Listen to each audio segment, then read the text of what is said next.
Hello students, my name is Shalvi Rastogi and आज हम लोग एक नया टॉपिक पढ़ेंगे जिसका नाम है ह्यूमन डाइजेस्टिव सिस्टम। सी, ह्यूमन डाइजेस्टिव सिस्टम जो होता है वो बहुत ही ज़्यादा कॉम्प्लेक्स भी नहीं होता, बहुत ही ज़्यादा सिंपल भी नहीं होता है, बहुत ही मीडियोकर होता है।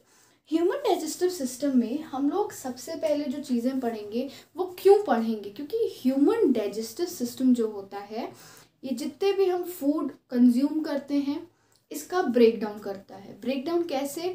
ये जो हम फूड खाते हैं ये कॉम्प्लेक्स फूड होता है, कॉम्प्लेक्स सब्सटेंसेस होते हैं इसमें। तो ये जो फूड होता है ये कॉम्प्लेक्स सब्सटेंस से सिंपलर सब्सटेंस में ब्रेक डाउन होता है, ठीक है, और उसी को हम डाइजेशन के रूप में कहते हैं। पर अब यहाँ पे हमने ह्यूमन डाइजेस्टिव सिस्टम पढ़ा है तो इसमें हम सबसे ज़्यादा देखेंगे कि जब खाना डाइजेस्ट हो जाता है या मतलब कि जब खाना सिंपल फॉर्म में आ जाता है कॉम्प्लेक्स फॉर्म से तो क्या होता है, और जो खाना डाइजेस्ट नहीं हो पाता है उसका क्या होता है। तो यहाँ पे सिंपल सी कॉमन लैंग्वेज में अगर मैं बोलूँ तो जो कॉम्प्लेक्स फूड सब्सटेंस है उसको सिंपलर फूड सब्सटेंस में ब्रेक डाउन करना ही डाइजेशन होता है, और जो अनडाइजेस्टेड या अनअब्जॉर्ब्ड फूड होते हैं वो कैसे हमारी बॉडी से बाहर निकलते हैं उसको हम ह्यूमन डाइजेस्टिव सिस्टम में पढ़ेंगे। तो उसमें बहुत सारी चीज़ें हैं। ये जो ह्यूमन डाइजेस्टिव सिस्टम है ये कंसिस्ट करता है एलिमेंट्री कनाल।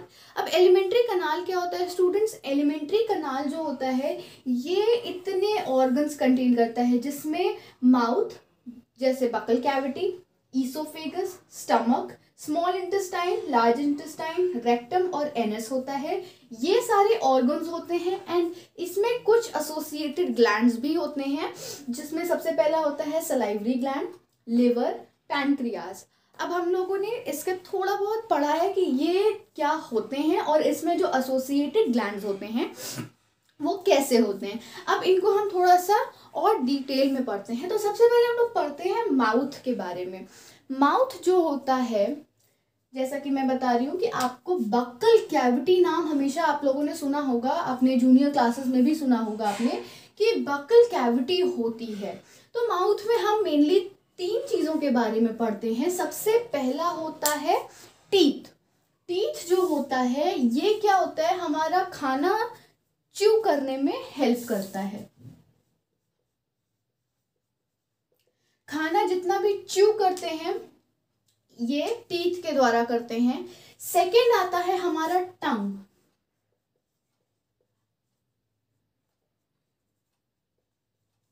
अब ये जो टंग होती है इसका बहुत ही मेन रोल होता है क्योंकि ये हमारे जितने भी टेस्ट बर्ड्स होते हैं ये हमारी टंग पे ही प्रेजेंट होते हैं। एंड जितना भी हम लोग खट्टा, कड़वा, मीठा कुछ भी खाएं तो वो टंग ही डिटेक्ट करती है कि हम लोगों ने कौन सा टेस्ट खाया है, ठीक है। तो अब इसमें तीसरा पॉइंट जो होता है वो होता है ये सलाइवरी ग्लैंड। सलाइवरी ग्लैंड क्या करता है? सलाइवरी ग्लैंड जो होता है ये खाने को वाटरी फॉर्म में करता है, मतलब कि खाने को सलाइवा के साथ मिक्स करता है। सलाइवरी ग्लैंड में सलाइवा होता है जो खाने के साथ मिक्स होता है और फर्दर डाइजेशन की तरफ बढ़ता है। तो माउथ में मेनली ये 3 पार्ट्स होते हैं, that is teeth, tongue and salivary glands. अब हम आते हैं ईसोफेगस में। ईसोफेगस को जनरली हम फूड पाइप बोलते हैं।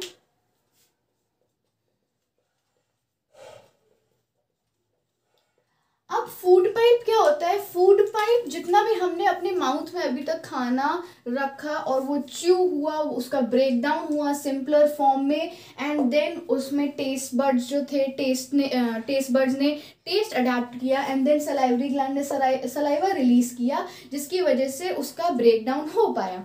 तो वो जो फूड है वो थ्रू फूड पाइप हमारे लोअर पार्ट्स में, जो बॉडी के लोअर पार्ट्स होते हैं उसमें जाएगा, दैट इज स्टमक में जाएगा।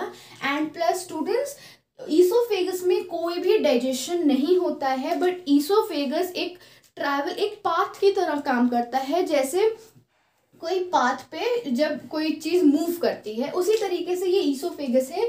ईसोफेगस में कोई भी डाइजेशन नहीं होता है पर ये एक पाथ का काम करता है जो कि जो फूड हमारे माउथ में है उसको स्टमक तक लाने के लिए ये काम करता है। Then third one is the stomach. अब स्टमक जो है ये एक बहुत ही ब्रॉड लाइनिंग होती है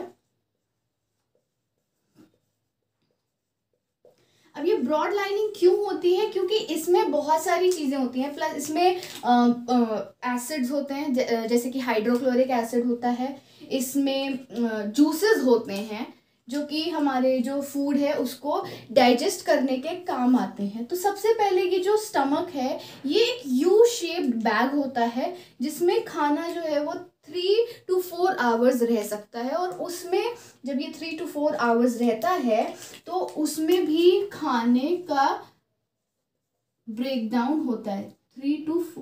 4 to 5 आवर्स भी कह सकते हैं हम लोग कि 4 to 5 आवर्स जब ये खाना हमारे स्टमक में रहता है तो due to the presence of hydrochloric acid and the juices ये जो खाना होता है इसका डाइजेस्ट होता है।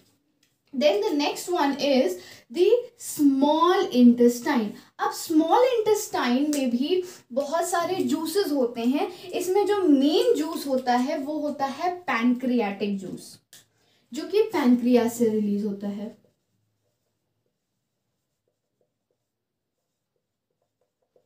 पैनक्रियाटिक जूस स्टूडेंट्स जो होता है ये फूड को और भी फर्दर ब्रेक डाउन करने में हेल्प करता है, एंड इसी की वजह से जितना भी अब्जॉर्प्शन होता है हमारी मसल्स में या बोन्स में या जितनी भी चीज़ों का अब्जॉर्प्शन हमारी बॉडी करती है due to the pancreatic juice present in the small intestine.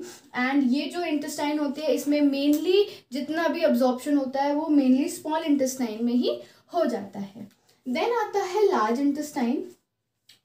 Large intestine जो होता है इसमें जो बचा कुचा फूड यहाँ से आया है, जो बचा कुचा फूड जो माउथ से ट्रैवल करते हुए ईसोफेगस से, स्टमक से और स्मॉल इंटेस्टाइन से ट्रैवल करते करते आया है, ये आता है लार्ज इंटेस्टाइन में। और यहाँ पे जितना भी फूड के अंदर वाटर होता है, बचा कुचा जो वाटर होता है वो लार्ज इंटेस्टाइन में अब्जॉर्ब हो जाता है। उसके बाद जो फूड होता है वो फूड ना हो करके एक वेस्ट मटेरियल बन जाता है। ये जो वेस्ट मटेरियल होता है ये थ्रू रेक्टम एंड एनएस हमारी बॉडी से जो होता है बाहर निकल जाता है। इन दोनों के जरिए ये जो वेस्ट मटेरियल है ये हमारी बॉडी से बाहर निकल जाता है। अब हमने बताया था कि इसमें सलाइवरी ग्लैंड्स होते हैं। किसमें सलाइवरी ग्लैंड्स होते हैं? माउथ में जो होते हैं वो सलाइवरी ग्लैंड्स होते हैं जो कि सलाइवा सिक्रीट करते हैं। देन अभी हमने आपको बताया दैट स्मॉल इंटेस्टाइन में पैनक्रियाटिक जूस होता है जो कि पैनक्रियाज रिलीज करती है। पैनक्रियाज एक ऑर्गन ये भी होता है जो कि स्टमक के जस्ट नीचे होता है। देन आता है लिवर जो कि अटैच्ड होता है स्टमक से, and it is also said that liver is the largest organ in our body. in a human body ये जो liver होता है ये बहुत ही बड़ा organ होता है, and it contains one juice called bile juice. bile juice जो होता है वो ये liver contain करता है जो कि further digestion में काम आता है। Thank you students.